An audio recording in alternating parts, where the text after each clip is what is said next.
Hi, I'm Marilyn McPhie, and I have a story for you. If you were to go to the small southern Utah town of Panguitch today, you'd see a park in the middle of town. And in that park, there's a life size statue of a man, a pioneer dressed in old fashioned clothes. And he's holding something in his hand. But it's not a shotgun for hunting, and it's not a plow for planting either. What he's holding in his hands is a quilt.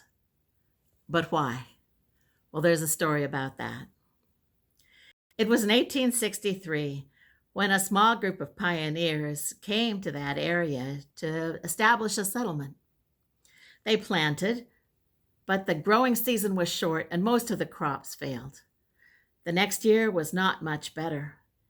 And that year, the winter came with a ferocity that had not been known before. It came earlier and it was colder and the snow was deeper than anyone had anticipated. And so, after a while, it became clear that the winter was going to outlast their supplies. The people were hungry. The threat of starvation was very real. And so it was decided to send for help. They sent 7 men, a team of oxen, and a small wagon 45 miles away to Parowan, where supplies could be obtained. It was in the middle of winter, and it was through the treacherous Bear Valley Pass.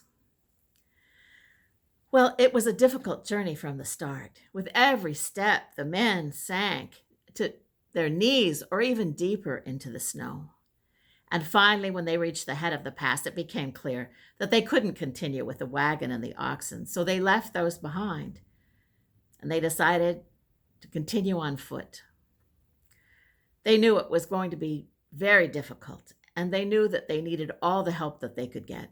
So one of the men spread out a quilt on the deep snow, and all 7 of them knelt down to say a prayer for strength and for sustenance. When the men stood up, one of them noted that while they were kneeling on the quilt did not sink into the snow. And that gave them an idea. One of the men spread out a quilt on the deep snow and walked across to the end of the quilt. And then someone handed him another quilt, which he spread out ahead of the first one. And this is how they continued their journey. The first man would spread out a quilt, all the men would walk to the next quilt, and the last man would pick up the last quilt and pass it up to the front.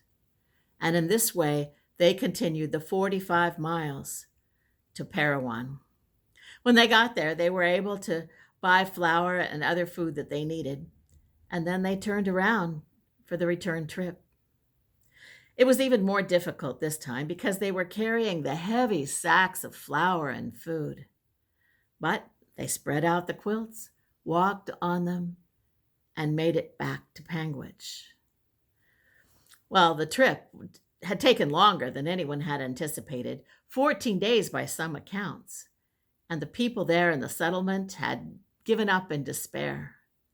So you can imagine that when those 7 men came back into town with sacks of flour and other supplies, there was great relief and great jubilation.